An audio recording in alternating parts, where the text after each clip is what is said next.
지난주 2주간 정말 정신없는 시간을 우리는 보냈습니다. 그래도 다행히 하나님 은혜로 모든 행사가 무사히 마쳐질 수 있어서 정말 다시 한번 하나님께 감사를 드립니다. 그리고 오늘부터 다시 산상수훈의 말씀을 이어가려고 합니다. 오늘은 그 7번째 화평케 하는 자가 복이 있다고 말씀하고 계십니다.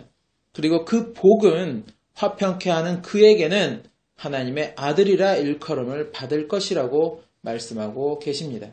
그럼 화평케 한다는 것은 무슨 의미일까요? 화평이라는 것은 마음의 평안과 안식을 의미하며 또 다른 한편으로는 어떤 관계 간의 화목을 의미합니다. 화목이라는 것은 서로 뜻을 맞추어서 어떤 평안한 관계를 맺고 유지하는 것을 이야기합니다. 즉 어떤 다툼이나 분쟁 이런 등이 없이 서로 좋은 관계를 맺고 유지하는 것을 화목이라고 이야기하는 것입니다. 예수님은 마태복음에서는 예물을 제단에 드리기 전에 혹 형제와 불화한 일이 있거든 먼저 화목하고 나서 예물을 드리라고 말씀하셨고, 마가복음에서는 변하지 않는 소금을 두고 형제와 화목하라고 말씀하셨습니다. 즉 형제 간의 분쟁이나 다툼이 아닌 서로 뜻을 맞춰서 좋은 관계를 맺고 유지하는 그 화목을, 형제 간의 화목을 강조하셨던 것입니다. 그렇다면 오늘 본문의 이 화평케 하라는 것은 이런 형제 간의 어떤 인간 간의 관계에 늘 화평을 유지하라는 말씀이 되는 것일까요? 늘 내 주변에 분쟁이나 다툼이 없는 그런 화평을 유지할 때 나는 하나님의 아들이라고 일컬음을 얻을 수가 있는가 하는 것입니다. 일단 결론은 그렇지 않다라는 것입니다. 우리가 믿음 생활을 하면서 착각하는 것들이 참 많이 있는데 오늘 본문의 말씀도 그러한 것들 중에 하나가 되는 것입니다. 오늘 본문의 말씀에 화평케 하라는 것은 사람과 사람 사이의 화평을 이야기하는 것이 아닙니다. 물론 그것도 중요하지만 그것도 물론 중요합니다. 그러나 오늘 본문의 말씀에 화평케 하라는 것은 바로 하나님과 나 사이에 화평을 말하고 계시는 것입니다. 그렇게 하나님과 나 사이에 화평을 이루어 갔을 때, 즉 하나님과 나 사이에 화평함이 있을 때 비로소 하나님의 아들이라 일컬음을 받는 축복이 있다는 것입니다. 우리가 하나님의 아들이라고 하면 대표적으로 예수 그리스도를 떠올리게 됩니다. 신약의 많은 부분들이 예수 그리스도가 하나님의 아들임을 말씀하여 주시고 있다는 것입니다. 심지어 마귀도 예수 그리스도를 하나님의 아들이라고 증거하고 있다는 것입니다.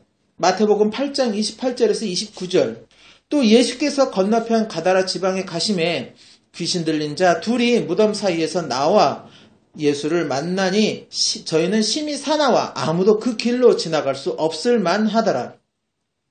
이에 저희가 소리질러 가로되 하나님의 아들이여 우리와 당신과 무슨 상관이 있나이까? 때가 이르기 전에 우리를 괴롭게 하려고 여기 오셨나이까 하더니, 또 마가복음 3장 11절, 더러운 귀신들도 어느 때든지 예수를 보면 그 앞에 엎드려 부르짖어 가로되 당신은 하나님의 아들이니이다 하니, 예수님이 제자들에게 사람들이 나를 누구라고 이야기하더냐라고 묻고 그 다음에 그럼 너희는 나를 누구라고 알고 있느냐라고 물었을 때 시몬 베드로가 주는 그리스도시요 살아계신 하나님의 아들이시니다라고 답했습니다. 그러자 예수님은 시몬 베드로에게 내가 복이 있도다라고 하면 이를 알게 하니는 하늘에 계신 내 아버지 곧 하나님이시라고 말씀하셨다는 것입니다. 그리고 예수님이 십자가에 못 박혀 돌아가시고 사흘 만에 무덤에서 부활하신 그 일을 두고 당시 무덤을 지키던 자들과 백부장이 심히 두려워하면서 이는 진실로 하나님의 아들이었다고 고백을 하였다고 마태복음 27장에는 기록하고 있습니다. 그런 예수님이 하나님의 아들이라고 일컬어지는 그 예수님이 마태복음 10장에서는 이상한 말씀을 하셨습니다. 마태복음 10장 34절에서 42절 말씀. 내가 세상에 화평을 주러 온 줄로 생각지 말라. 화평이 아니요 검을 주러 왔노라. 내가 온 것은 사람이 그 아비와 딸이 어미와 며느리가 시어머니와 불화하게 하려 함이니 사람의 원수가 자기 집안 식구리라. 아비나 어미를 나보다 더 사랑하는 자는 내게 합당치 아니하고 아들이나 딸을 나보다 더 사랑하는 자도 내게 합당치 아니하고 또 자기 십자가를 지고 나를 쫓지 않는 자도 내게 합당치 아니하니라. 자기 목숨을 얻는 자는 잃을 것이요 나를 위하여 자기 목숨을 잃는 자는 얻으리라. 너희를 영접하는 자는 나를 영접하는 것이요 나를 영접하는 자는 나 보내신 이를 영접하는 것이니라. 선지자의 이름으로 선지자를 영접하는 자는 선지자의 상을 받을 것이요 의인의 이름으로 의인을 영접하는 자는 의인의 상을 받을 것이요 또 누구든지 제자의 이름으로 이 소자 중 하나에게 냉수 한 그릇이라도 주는 자는 내가 진실로 너희에게 이르노니 그 사람이 결단코 상을 잃지 아니하리라 하시니라. 이것이 무슨 말씀입니까? 하나님의 아들이신 예수 그리스도가 이 땅에 오신 그 이유가 세상에 화평을 주러 온 것이 아니라 오히려 검을 주러 왔다고 본인 입으로 직접 이야기하고 계시는 것입니다.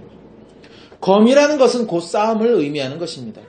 화평과는 정반대의 의미가 되는 것입니다. 그래서 사람이 그 아비와 딸이 어미와 며느리가 시어머니와 불화하게 될 것이라고 말씀하고 계십니다. 즉 가정 간의 불화가 있을 것이라고 말씀하고 있습니다. 왜일까요?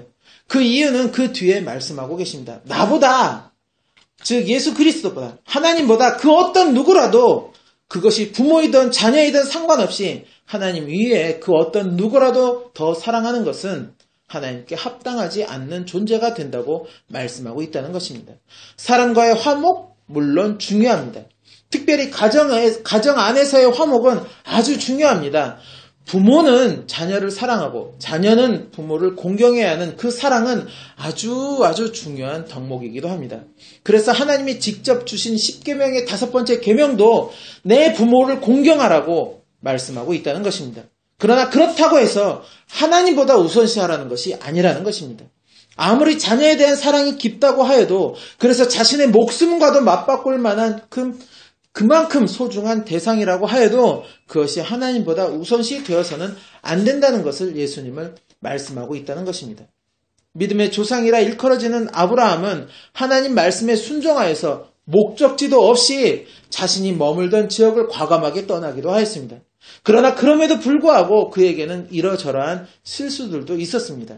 아내 사라를 누이라고 2번이나 속였던 부분들, 또 하나님의 언약을 인내로 기다리지 못하고 아내 사라의 말에 은근슬쩍 동의해서 하갈과 동침해 결국 이스마엘이라는 자녀를 낳은 부분들 등등 이런저러한 실수들이 그에게는 있었습니다. 이런 그가 믿음의 조상이라는 타이틀을 얻게 된 것은 마지막 시험 때문이었습니다. 그것은 바로 그 아들 독자 이삭을 하나님께 제물로 바치라는 시험을 그가 통과하였기 때문입니다. 그 명령을 받았을 때 아브라함은 그 새벽에 자신의 종과 이삭을 데리고 하나님이 지시한 모리아 땅으로 떠납니다. 이삭은 아브라함이 100세라는 나이에 얻은 아주 귀하디 귀한 아들인 것입니다.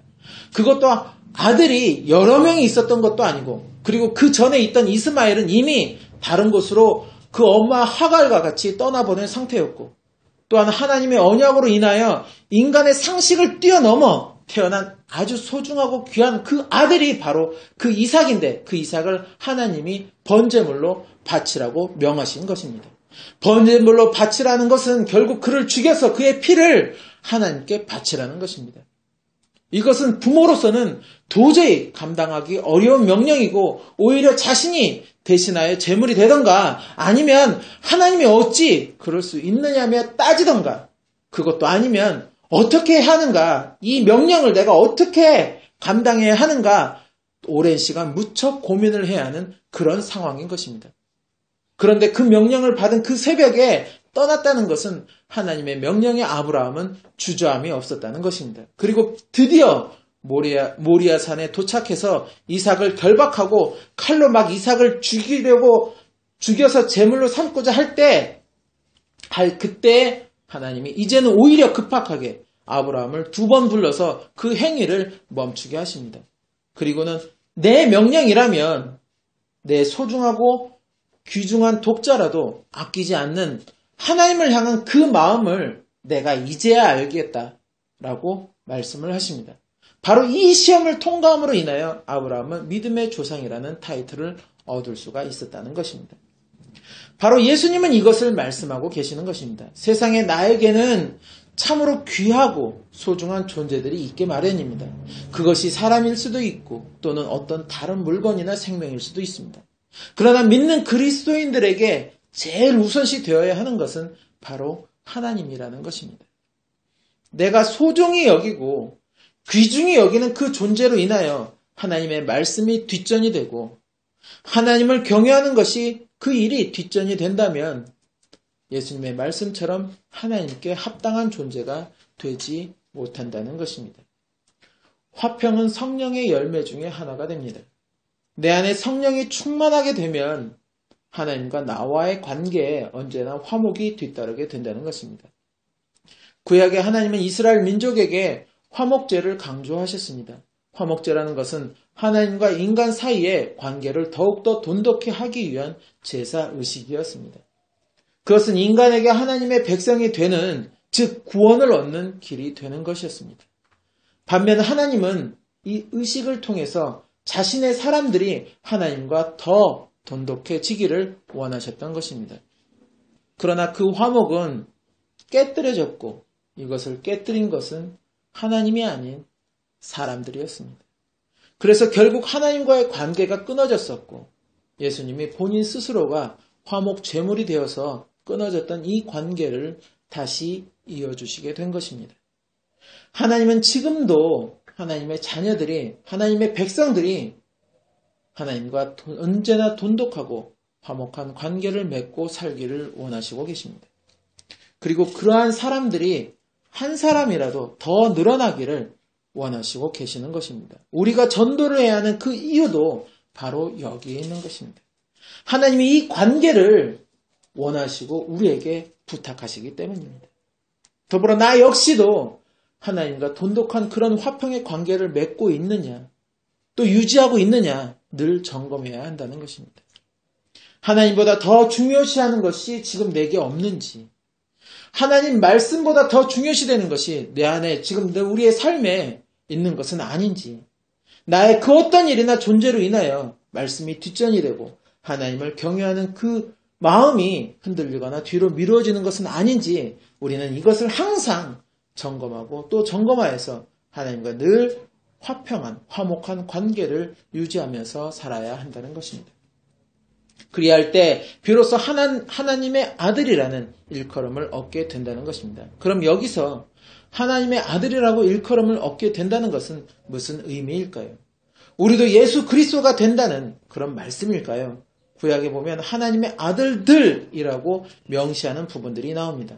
창세기 6장에 하나님의 아들들이 사람의 딸들의 아름다움을 보고 자신들의 아내로 삼았다는 그런 이야기, 또 욥기서에는 하나님 앞에 하나님의 아들들과 사단이 서 있다고 기록하고 있는 그런 이야기들, 그리고 로마서에서 사도 바울은 피조물, 즉 하나님이 만든 우리 사람은 그 고대하는 바들이 모두 하나님의 아들들이 되는 것이라고 이야기하고 있습니다.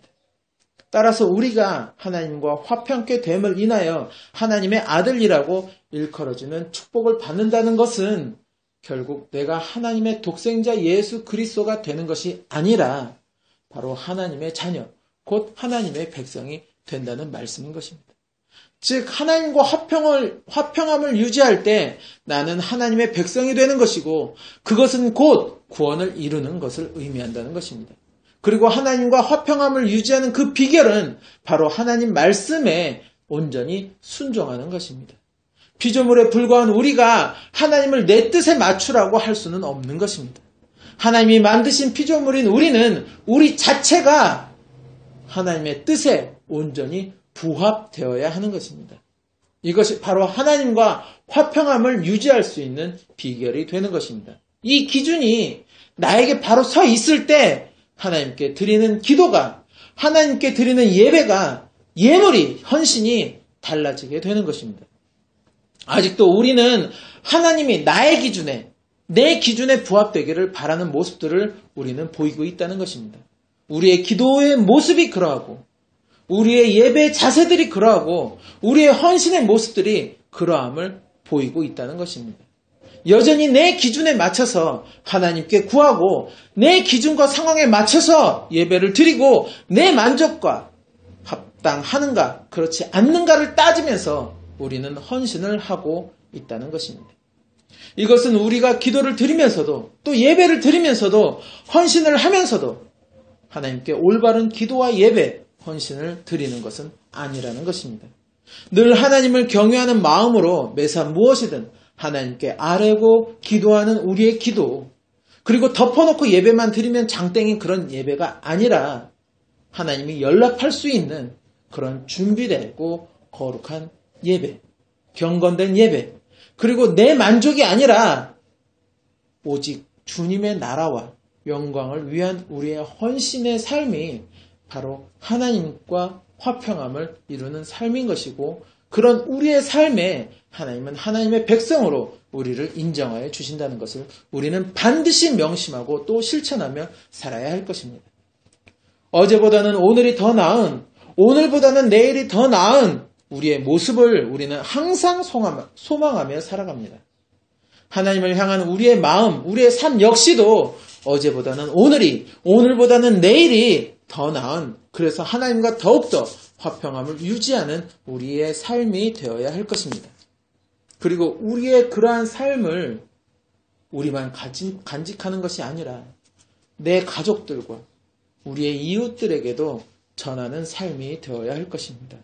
그래서 우리 모두가 하나님의 아들이라는 일컬음을 받는 그러한 축복을 누리시기를 예수님의 이름으로 축원합니다.